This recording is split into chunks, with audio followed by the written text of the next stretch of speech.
Hello guys, for today's video we will do the tracker's hitch. Now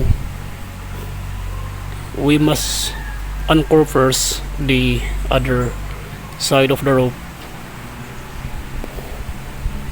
on this post, so it depends on you on how you will anchor the other side of the rope, but for me I will just do it like this.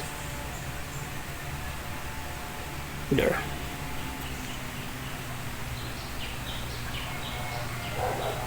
Then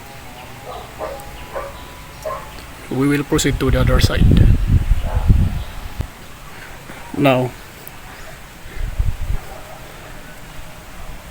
we have now here the main line, and in order for us to have the tracker's hitch, we must have a butterfly knot on this part. So let's make a butterfly knot.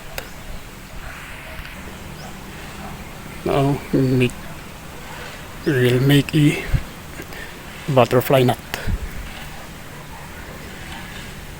or we called it the alpine butterfly knot. So like this. So I have also the video on how to make a butterfly knot, and I will put it to the description below, so feel free to watch also. Now we will anchor this working end to this post by inserting it on the loop of the alpine butterfly knot to form a tracker's hitch. So like this, and we will just do it like this in order for the main line to have a tension. Just do it like this until we will get the desired tension of the main line. Now we have already our desired tension of the main line, and we have to lock it by holding this one and pinch it in order not to loosen. So we will make a half hitch for the locking of the tracker's hitch. So just like this, and no need to insert all the working end on the half hitch for the purpose of quick untying later. Now we have now here the tracker's hitch, but we have to put another half hitch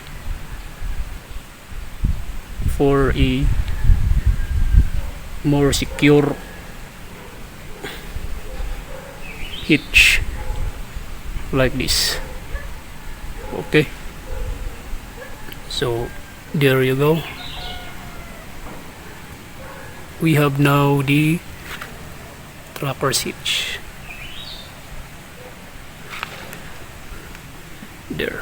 There.